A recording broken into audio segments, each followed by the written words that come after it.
Assalamualaikum dan selamat sejahtera. Nama saya Puteri Nur Nabilah binti Megat Muhammad Nizam.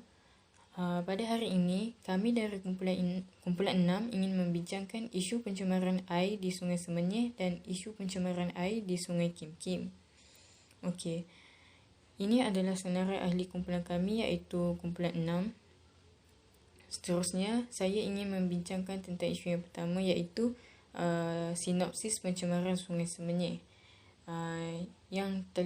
Isu ini adalah akibat daripada pembuangan sisa secara haram ke dalam lubang periksa kumbahan Indah Water Consortium di loji rawatan air di Sungai Semenyih. Hal ini telah berlaku pada 22 Disember pada tahun 2019. Siasatan yang telah dilakukan mendapati bahawa bahan yang telah dibuang adalah sisa kimia berjadual seperti minyak berwarna hitam dan bahan industri yang berbau di bandar Bukit Mahkota. Menurut Pengerusi Suruhanjaya Perkhidmatan Air Negara, siasatan Indah Water Consortium dan Jabatan Alam Sekitar mendapati bahawa dianggarkan 50 meter padu sisa haram yang dikenal pasti termasuklah minyak hitam, sisa bahan lemak makanan dan sisa industri telah dibuang oleh pihak yang tidak bertanggungjawab ke dalam loji rawatan air di Sungai Semenyih ini. Akibat daripada pembuangan sisa ini, loji rawatan air di sungai tersebut telah menimbulkan bau yang busuk dan tidak menyenangkan. Loji rawatan air di Sungai Semenyih ini juga terpaksa dihentikan serta-merta bagi mengelakkan air yang disalurkan kepada pengguna adalah air yang tidak selamat. Impak daripada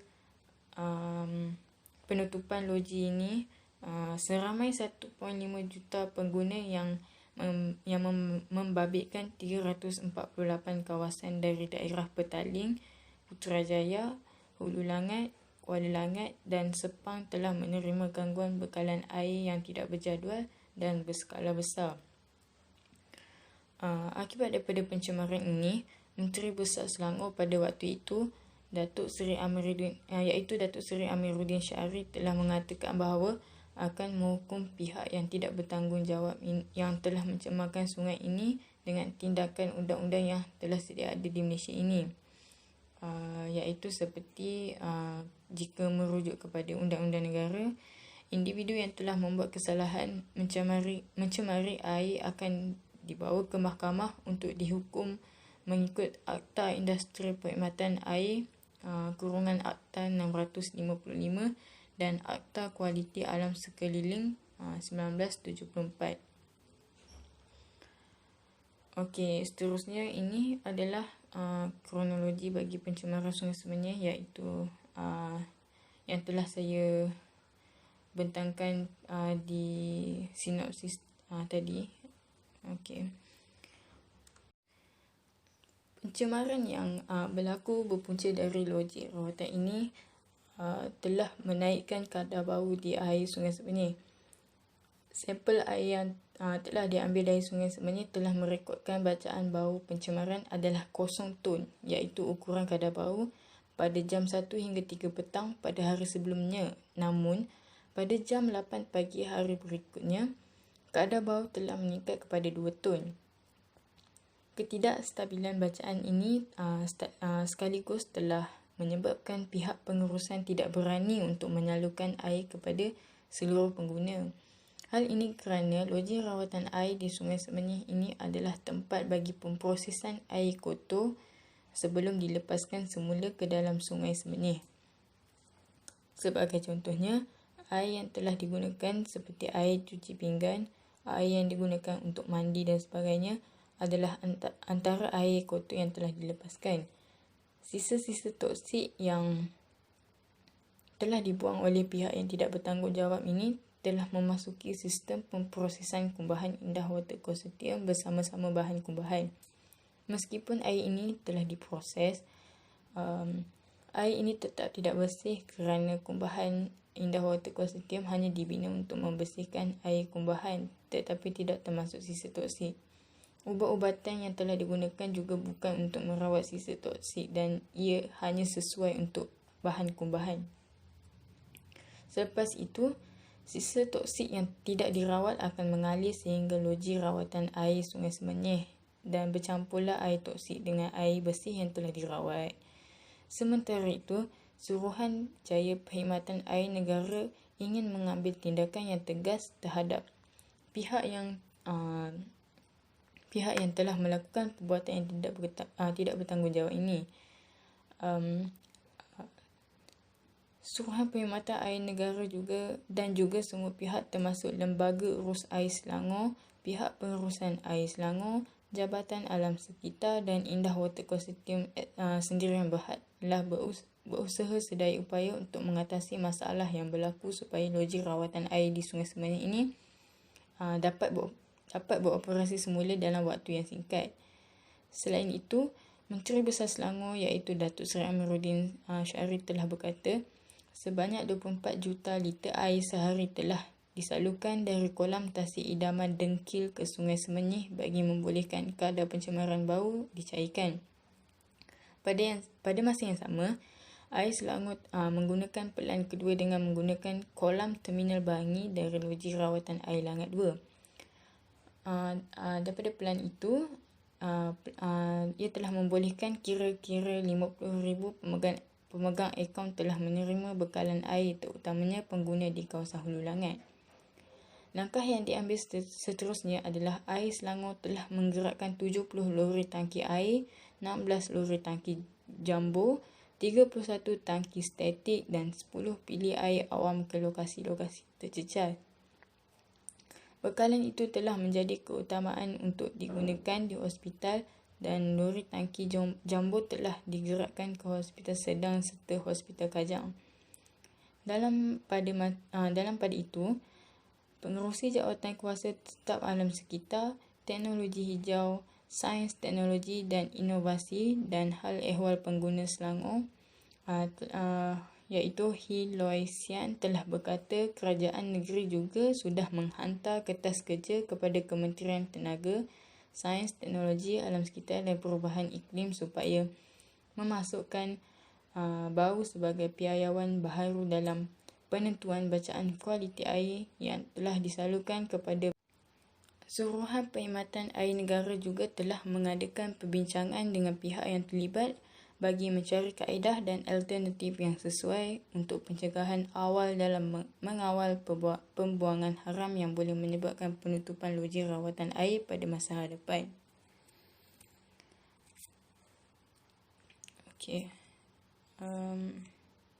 Ini adalah contoh keratan akhbar dan siaran media yang telah disebar ketika isu ni berlangsung.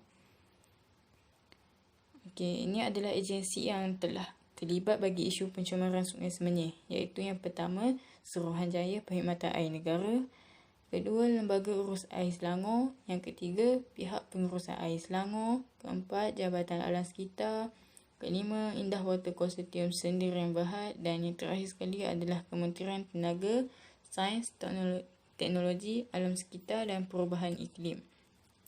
Setiap agensi-agensi tersebut telah memainkan peranan yang amat penting bagi menangani masalah isu pencemaran Sungai Semenyih ini. Seterusnya saya akan pas kepada ahli kumpulan saya iaitu Anis untuk membincangkan tentang akta yang terlibat dan perbincangan kumpulan tentang undang-undang di negara kita. Sekian daripada saya, terima kasih. Seterusnya berkaitan dengan tindakan yang akan dikenakan terhadap individu yang tidak bertanggungjawab ke atas kes pencemaran air di Sungai Semenyih. Pihak Suruhanjaya Perkhidmatan Air Negara SPAN akan mengenakan tindakan terhadap individu tersebut berdasarkan Akta Industri Perkhidmatan Air iaitu Akta 655.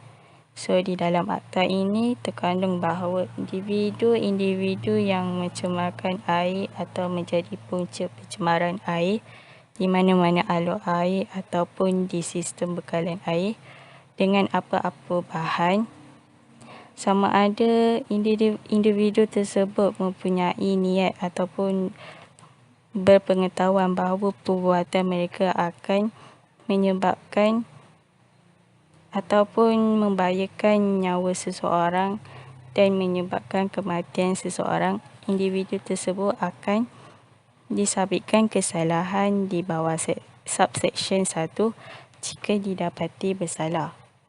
So, jika individu tersebut menyebabkan kematian seseorang, individu tersebut akan dikenakan hukuman mati atau dikenakan penjara selama tempoh yang berlanjutan sehingga 20 tahun. Serta hukuman sebatan jika hukuman yang dikenakan bukanlah hukuman mati. Seterusnya, jika perbuatan individu tersebut tidak menyebabkan kematian seseorang, tetapi individu tersebut menggunakan bahan radioaktif dan bahan toksik untuk mencemarkan alur air atau sistem bekalan air mana-mana bahagian alur air itu, individu tersebut akan dikenakan hukuman penjara selama tempoh tidak melebihi 10 tahun atau denda tidak lebih daripada RM500,000 ataupun disebat atau ketiga-tiganya sekali. Dan jika individu tersebut terlibat dalam apa-apa kes lain, individu tersebut akan dihukum hukuman denda tidak melebihi RM100,000 atau dihukum penjara selama tempoh tidak melebihi 1 tahun atau kedua-duanya sekali. Selain daripada Akta Perkhidmatan Air, terdapat undang-undang lain yang dapat digunakan, antaranya Akta Kualiti Alam Sekeliling. So, dalam Akta Kualiti Alam Sekeliling, di bawah Seksyen 25, iaitu sekatan mengenai pencemaran perairan daratan.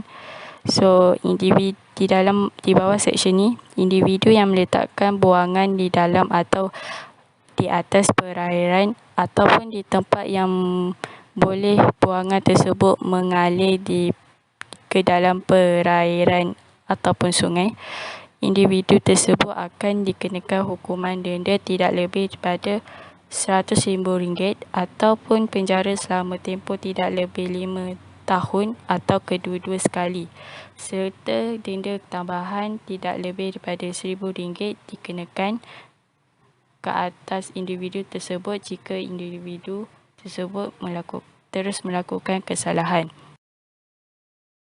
Seterusnya, di bawah Seksyen 34A Akta yang sama, iaitu laporan mengenai kesan kepada alam sekeliling akibat aktiviti yang ditetapkan.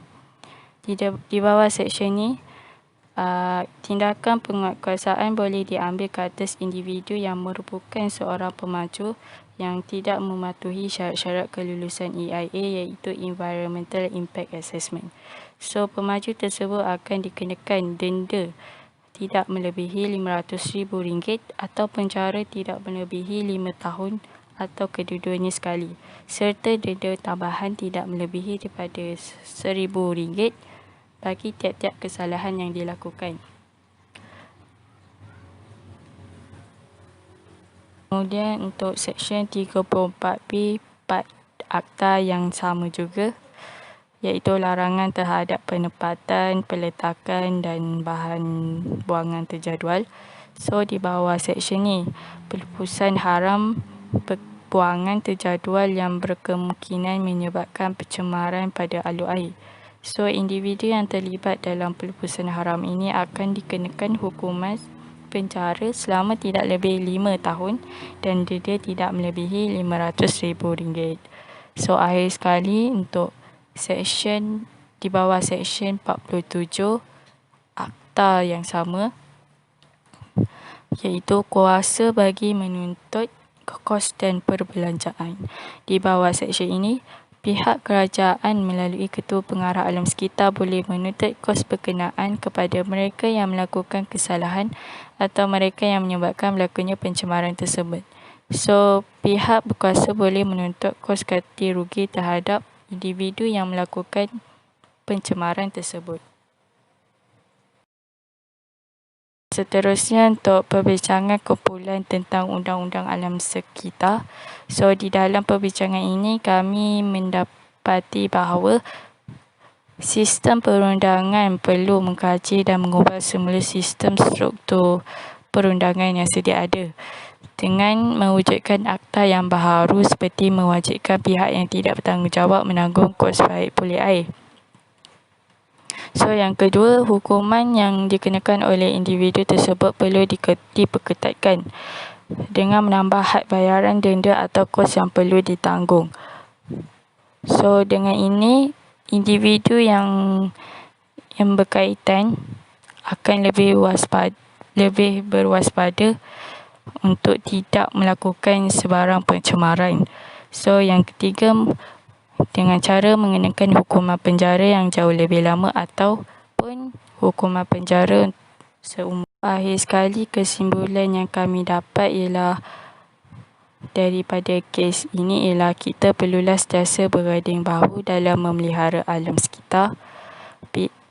Pihak dari mana-mana sektor, tidak kiralah daripada sektor kerajaan maupun swasta, mestilah sentiasa bekerjasama dalam cari jalan untuk memajukan pembangunan ekonomi tanpa mencemarkan alam sekitar. Dan akhir sekali, Badan Perundangan perlu menegaskan lagi undang-undang dan hukuman yang dikenakan terhadap pihak yang tidak bertanggungjawab. Itu sahaja.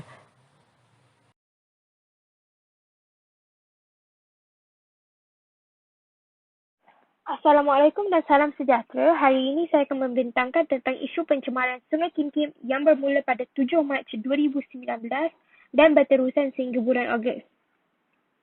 Pencemaran sungai ini telah menyebabkan lebih daripada 30 pasukan kerajaan yang ditugaskan untuk mengawal dan mengkaji tentang punca pencemaran tersebut. Setelah dikaji, sungai ini telah dicemari akibat daripada pembuangan sisa toksik yang terlarang oleh syarikat pembuatan tayar. Dikatakan juga bahawa sungai ini turut menghasilkan gas yang berbau dan beracun yang menyebabkan 6,000 orang penduduk berdekatan dengan sungai tersebut dan 2,775 terpaksa menerima rawatan di hospital yang berdekatan.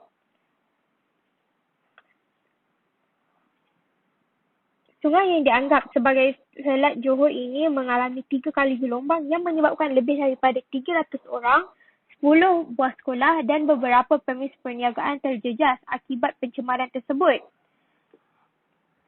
Kebanyakan mangsa ialah pelajar sekolah. 110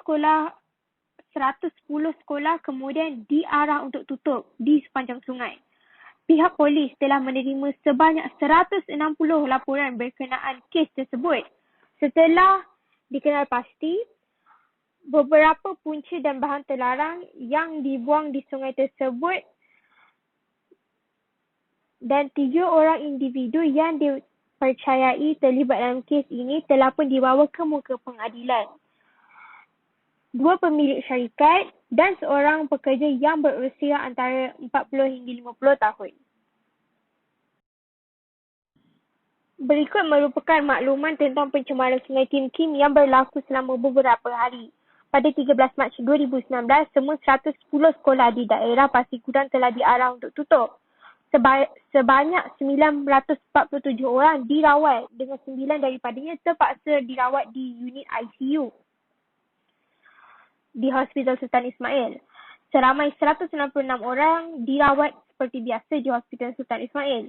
Kerajaan Negeri Johor meluluskan peruntukan kecemasan sebanyak 6.4 juta ringgit sebagai bantuan segera menjalankan kerja-kerja pembersihan di sungai tersebut dan kepada mangsa serta kaki tangan keselamatan yang terdedah dengan bahaya tersebut. 3 orang termasuk 2 pemilik kilang telah ditahan. Antara suspek-suspek yang terlibat dalam aktiviti tidak bermoral ini merupakan 3 orang pengarah syarikat iaitu Jing Chow, Lok Liang dan Wader dan seorang pekerja kilang yang bernama Maridas. Semuanya berada dalam lingkungan umur 30-an ke 50-an. Mereka telah bersubahat dan didakwa melakukan aktiviti pembuangan toksik tersebut pada 12.01 tengah malam hingga 1 pagi 7 Mac 2019 di kawasan tapak projek pelebaran Jambatan Sungai Kim Kim. Pada 14 Mac 2019, seramai 2,775 orang awam telah menerima rawatan. 92 tadika dan taska di kawasan Sungai Kim Kim terjejas juga ditutup. 51 laporan polis telah diterima berhubung kes pencemaran bahan kimia tersebut. Keputusan analisis ke atas sampel diambil oleh Jabatan Alam Sekitar dari Sungai Kim Kim menunjukkan mengandungi benzin, toluene, xylene, ethylbenzene dan dilemonin. Kementerian Tenaga Sains, Teknologi Alam Sekitar dan Perubahan Iklim mendapatkan bantuan daripada tentera dan bertunas daripada segi jentera, alat dan pakar. Mantan Perdana Menteri Tun Dr. Mahathir Mohamad dan Timbalan Perdana Menteri Seri Dr. Wan Azizah Wan Ismail telah melawat mangsa-mangsa di hospital. Dr. Mahathir telah menegaskan bahawa tiada keperluan untuk mengisytiharkan darurat bencana memandangkan situasi pencemaran ekoran pembuangan sisa kimia di Sungai Kim Kim masih terkawal. Berikut merupakan kenyataan media Yang Berhormat Tuan Saharudin bin Jamal iaitu Pengerusi Jawatan Kuasa Kesihatan Alam Sekitar dan Pertanian Negeri Johor. Dalam kenyataan media ini, beliau telah memaklumkan tentang kronologi berlakunya pencemaran sungai tersebut dan juga progres kerja-kerja pembersihan yang akan dilakukan terhadap sungai tersebut. Selain dari itu, beliau juga telah memaklumkan Jabatan Veterina untuk melakukan kajian pencemaran terhadap haiwan ternakan di lokasi Sungai Kim Kim. Berikut merupakan lampiran akhbar tentang simptom dan efek pencemaran Sungai Kim Kim terhadap penduduk pasir gudang yang berhampiran dengan Sungai Kim Kim. Selain daripada penduduk kawasan berdekatan Sungai Kim Kim yang menjadi mangsa, pada bulan Ogos, penduduk kampung Wells Aceh yang tinggal berhampiran Sungai Daing dan Kopok yang merupakan anak Sungai Kim Kim telah melaporkan bahawa perairan di Sungai Daing dan Sungai Kopok telah berubah menjadi hitam dan berminyak dan mengeluarkan bau busuk yang kurang menyenangkan. Dipercayai berlakunya efek-efek ini terhadap Sungai Daing dan Sungai Kopok adalah disebabkan oleh pencemaran yang berlaku di Sungai Kim Kim. Sungai-sungai tersebut telah merupakan sebuah habitat untuk pelbagai jenis ketam, ikan air tawar dan udang, tetapi telah tercemar sejak bulan Mac 2019 disebabkan pencemaran yang berlaku ke atas sungai tersebut. Hal ini menunjukkan bahawa bukan sahaja Sungai Kim Kim telah menjadi penduduk sekitar Sungai Kim Kim telah menjadi mangsa. Namun, penduduk sekitar Sungai Daing dan Sungai Kopok juga telah menjadi mangsa akibat pencemaran ini.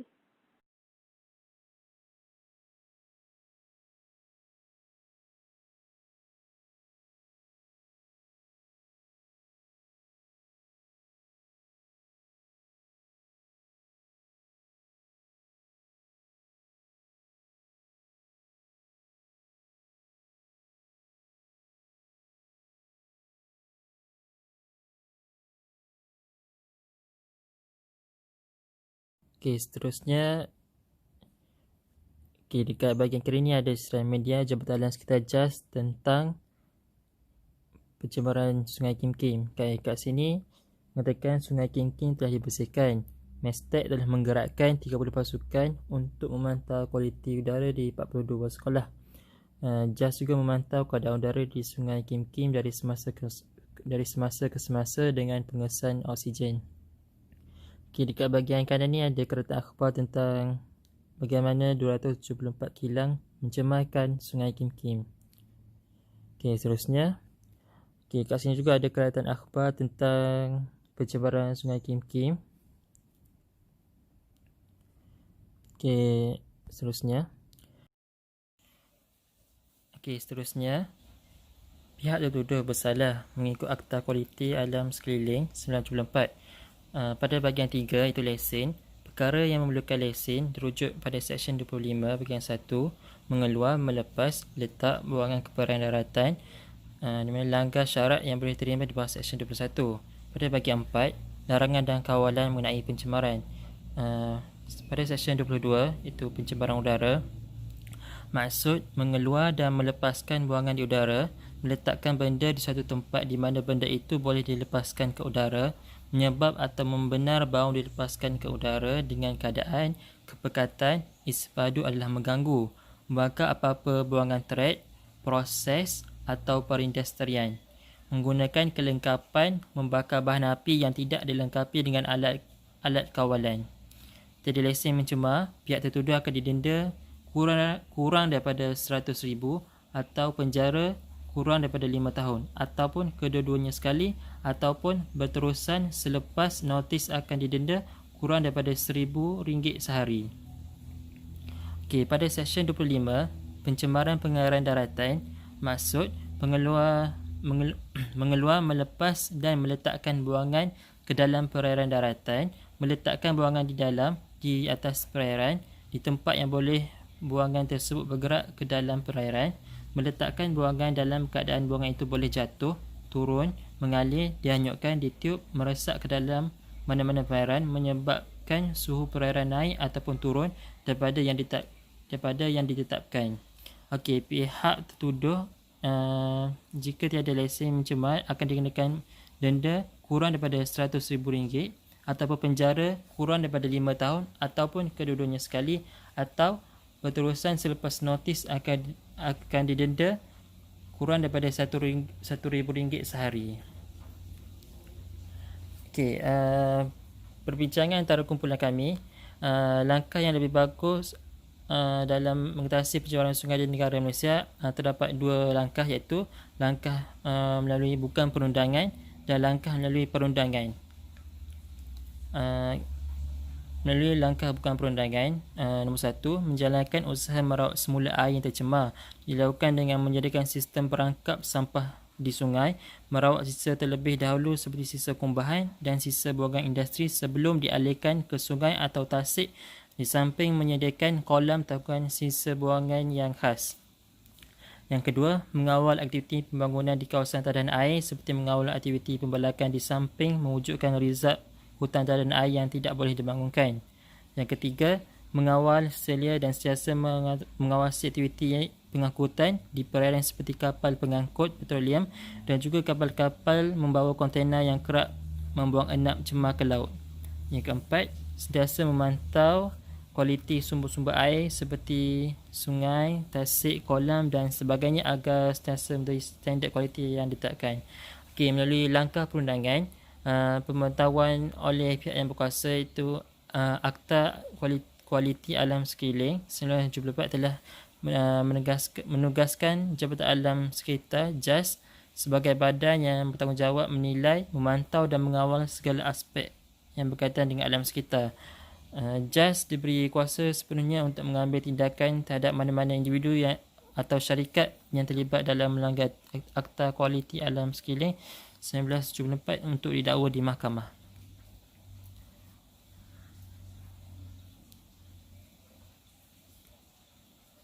Okey, sekian, terima kasih daripada kami.